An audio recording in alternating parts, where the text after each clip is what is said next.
How to choose your face serum. ഇപ്പോൾ നമ്മുടെ മാർക്കറ്റിൽ വളരെ സുലഭമായിട്ട് കുറേ ബ്യൂട്ടി പ്രോഡക്റ്റ്സ്, ഫേസ് സീറംസ് ഒക്കെ അവൈലബിൾ ആണല്ലോ. അപ്പോൾ നിങ്ങളുടെ സ്കിന്നിന് ഏറ്റവും സൂട്ടബിൾ ആയിട്ടുള്ള ഫേസ് സീറം എങ്ങനെ ചൂസ് ചെയ്യാമെന്ന് പറയാം. അതിന് മെയിനായിട്ട് ശ്രദ്ധിക്കേണ്ട എന്തെന്ന് പറഞ്ഞാൽ നിങ്ങളുടെ സ്കിന്നിൻ്റെ ടൈപ്പും നിങ്ങളുടെ റിക്വയർമെൻറ്റും അതിനനുസരിച്ചിട്ടാണ് ഫേസ് സീറം ചൂസ് ചെയ്യേണ്ടത്. ഇപ്പം ഓയിലി സ്കിൻ, അതിൻ്റെ കൂടെ തന്നെ പിമ്പിൾസൊക്കെ വരുന്നതാണെങ്കിൽ സാലിസിലിക് ആസിഡ് അല്ലെങ്കിൽ നിയാസിനമൈഡ് കണ്ടെയ്നിങ് ഫേസ് സിറംസ് ആണ് യൂസ് ചെയ്യേണ്ടത്.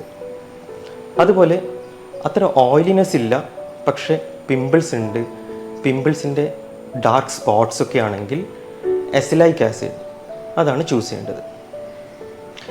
ഇത് മാത്രമല്ല, നല്ല ഹൈപ്പർ പിഗ്മെൻറ്റേഷനൊക്കെ ഉണ്ടാകുന്നുണ്ട്, സൺ ടാനിങ് ഒക്കെ ഉണ്ടാകുന്നുണ്ടെങ്കിൽ ഡീപിഗ്മെൻറ്റിംഗ് ആയിട്ടുള്ള ഫേസ് സിറംസ് ഉണ്ട്.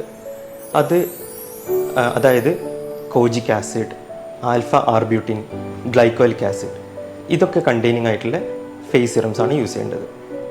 നിങ്ങളുടെ ഫേസ് നല്ല ഡ്രൈ ആണ്, വരണ്ടിരിക്കുന്നതാണെങ്കിൽ hydrating face serums like hyaluronic acid അതാണ് ചൂസ് ചെയ്യേണ്ടത്. അതല്ല, നിങ്ങളുടെ ഫേസ് നല്ല ഡള്ളാണ്, ഒരു അൺഈവൺ ടോണൊക്കെ ഉണ്ട്, നിങ്ങൾക്ക് ഒരു ഗ്ലോ ആണ് വേണ്ടതെങ്കിൽ vitamin C is your choice. നിങ്ങളുടെ ഫേസിൽ ഇങ്ങനെ ഫൈൻ ലൈൻസ് ഒക്കെ വരുന്നുണ്ട്, ആൻറ്റി ഏജിങ് പ്രോപ്പർട്ടിയാണ് നിങ്ങൾക്ക് വേണ്ടതെങ്കിൽ റെറ്റിനോൾ ആണ് നിങ്ങൾ ചൂസ് ചെയ്യേണ്ടത്.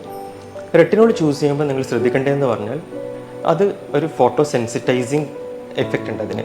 അതുകൊണ്ട് തന്നെ രാത്രി മാത്രമേ യൂസ് ചെയ്യാൻ വേണ്ടി പാടുള്ളൂ. മാത്രമല്ല, പ്രഗ്നൻസിയിലും ബ്രസ്റ്റ് ഫീഡിങ് സമയത്ത് നമുക്കിത് യൂസ് ചെയ്യാൻ പാടില്ല.